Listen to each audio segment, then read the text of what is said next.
बालियापाटना block अंतर्गत बसंतमाला स्थित RIT school रे फूड फेस्टिवल अनुष्ठित हो जायछि।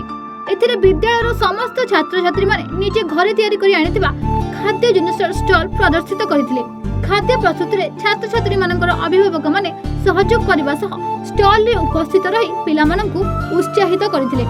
एही कार्यक्रम रे मुख्य अतिथि भाबे जटणीर पूर्वतन विधायक सुरेश कुमार राउतराय जोग देथिबा बेले सम्मानित अतिथि भाबे ओडखंड उच्च माध्यमिक विद्यालयर अध्यक्षा सागरिका महांती, बालियापाटना प्रेस ब्लॉक सभापति दिलीप ओझा, सांबादिक रमेश रथ, बसंत कुमार दास प्रमुख जोग देथिले। पिलामानंकु स्वच्छता, स्वादिष्ट और विटामिन रे भरपूर घरोई खाद्य किपरि दिया जाई परिबो एहाकु लक्ष्य रखी अंचल रे एपरि एक कार्यक्रम हाथ को लिया जायछि बोली विद्यालयर शाखा अध्यक्षा प्रियंकरी महांती सूचना दैछन्ती। एही स्टॉल रे कुनी कुनी छात्र छात्री द्वारा विभिन्न प्रकार जलखिया खाद्य जेमिति कि गजामुग, बुट सालाड, फ्रूट सालाड, मीठा मका, पकोड़ा, मंडा पिठा, मांडिया द्वारा प्रस्तुत विभिन्न प्रकार खाद्य तथा पारंपरिक खाद्य गुड़िक प्रदर्शित होइतिला। स्कूल प्रिंसिपल ऑल स्टाफ समस्त की धन्यवाद दूची। गोटे फेस्टिवल करी फूड फेस्टिवल करी ये पिला मानकु उत्साहित करिबा, पिला मानकु पाठ पढ़ाइबा, पिला मानकर माइंड की डेवलप करैबा, आधुनिक प्रणाली केमती आम पिला माने भल पढ़िबे, सब कंपटीशन जोग देकी ठीक चेयर पाई परिबे, ना सुनाम अर्जन करि परिबे, निज जीवन को गढ़ी परिबे। से स्टाफ माने आमर अनुष्ठान कर्मकर्ता माने ये अंचल बासी माने माँ भौणी माने पिला जो जत्न नौचंती मु देखिली सब माँ आसछन्ती पिला अवार्ड देखापी अवार्ड सेरेमनी से केमती रिसीव करेंगे ताकू उत्साहित करेंगे। मो अत्यंत खुशी। मो भावुची ये अंचल सुनामधन्य अंचल विशिष्ट शिक्षाविद माने एठी जन्म होते नीलमणि सेनापति आईसीएस, रवि राय बाचस्पति लोकसभा, सतप्रमादी सबु विभाग मंत्री थे, नंदिनी देवी मुख्यमंत्री थे, कारणदीप पाणिग्राही। ये अंचल लोक माने भारी शिक्षित, भारी भद्र, भारी परिश्रमी। ये अंचल लोक माने भल फसल करती, चाष बढ़िया करती, पनीपरिया, माछ, घी, दूध भुवनेश्वर को डेली अंचल जाए। ये लोक माने खूब भल, भाईचारा मानकर भल, आमर घनिष्ठ संपर्क ये अंचल 60 वर्ष लाज। धन्यवाद मारी।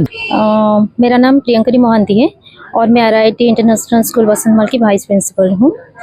अच्छा, कार्यक्रम के विषय क्या कहेंगे? जी देखिए, हम हर साल की तरह इस साल भी फूड फेस्टिवल मना रहे हैं। तो हम फूड फेस्टिवल मनाकर हमारी सोसाइटी को एक मैसेज देना चाहते हैं कि हम लोग जो हमारा जंक फूड और चाइनीज़ आइटम है वो सब हम अवॉइड करेंगे और घर के खाने के ऊपर ज़्यादा फोकस करेंगे। तो गुड फूड हैबिट्स रखने के लिए और बैड फूड हैबिट्स को हम दूर भगाने के लिए इस कार्यक्रम का आयोजन किया है। हमारी जनरेशन में क्या है, हमारे बच्चे वो लोग ज़्यादा फास्ट फूड के ऊपर ध्यान देते हैं, ज़्यादा उन्हें खाना पसंद है। लेकिन हम उन्हें ये जताना चाहते हैं कि अपनी माँ की हाथ के खाने से ज़्यादा और कुछ अच्छा होता ही नहीं है। तो वो हाइजीनिक रहता है, वो हेल्थ के लिए बहुत अच्छा रहता है। और आप देख सकते हैं कि हमारे सारे बच्चे और उनके सुपर मम्स जो है वो एक बढ़िया तैयारी के साथ आए हैं और ग्लोव्स वगैरह सब कुछ यूज़ करके एक हाइजीनिक एनवायरनमेंट उन्होंने यहाँ पर जताया है। और हम यही चाहेंगे कि हमारे सारे बच्चे एक अच्छे एनवायरनमेंट में एक अच्छे हेल्थ के साथ आगे बढ़े। तो यही मैसेज ही हम देना चाहते हैं। कितने सालों से आप ये इनिशिएटिव लिए? हाँ जी, देखिए हमारा जो अलग आरआईटी ब्रांचेस है वो सब 15-20 साल से ये सब कर रहे हैं और हम नए हैं। तो ये हमारा दूसरा साल है। पिछले साल हमने किया था और इस साल कर रहे हैं। आपके ब्रांच में इस साल कितने स्टॉल पड़ा? सर इस साल थोड़ा बारिश की वजह से कम हो गया तो 35 स्टॉल आए हैं। हम लोगों ने कुछ 50 अराउंड सोचा था लेकिन हो नहीं पाया, 35 ही आए हैं। फूड फेस्टिवल प्रोग्राम है या द्वारा ओडिशा रे जेते प्रकार खाद्य जी जो जिनिस जानी भेराइटर जिनिस आनले समस्ते जो खाइबे तांको घर मानक कहे ये तैयारी कर तैयारी कला माने खाद्यर भेराइटीटा सब जना पड़ो है।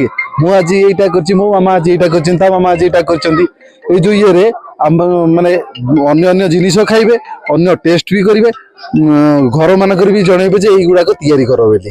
तेणुकर ये गोटे भल सुंदर पदक्षेप ଯେ ଏମିତି ବାର ଆମେ ପିଲାମାନେ ଏଇ ଯୋଉ ସବୁ ଖାଦ୍ୟ ଖାଉଛନ୍ତି ବାହାର ଖାଦ୍ୟ ସେଟା ଖାଇବା କଥା ନୁହଁ। ଆମର ଏଇ ଯୋଉ ଘରୋଇ ଖାଦ୍ୟ ପିଲାମାନେ ଖାଇଲେ ଆମେ ମାନେ ପିଲାମାନେ ଯୋଉ ଇଏ ଯୋଉ ମ୍ୟାଗି ଫ୍ୟାଗି ଏଗୁଡ଼ା ସବୁ ଖାଉଛନ୍ତି ସେ ତା ଦ୍ୱାରା ପିଲାଙ୍କର ରୋଗ ହଉଛି କି ନା ନାହିଁ।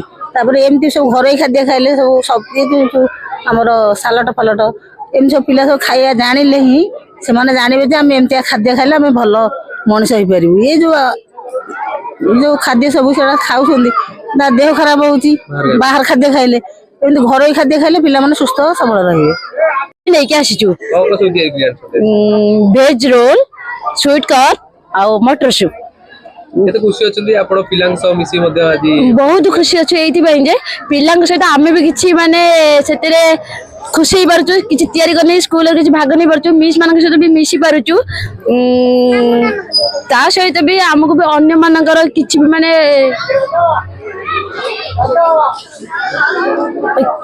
ଅନ୍ୟମାନଙ୍କର ବି କିଛି ମାନେ ଫୁଡ ଯୋଉଟା କହୁଛ ଏମିତି ହେବା ଦ୍ୱାରା ସବୁ ପିଲାମାନେ ବି ଖୁସି ହେଉଛନ୍ତି।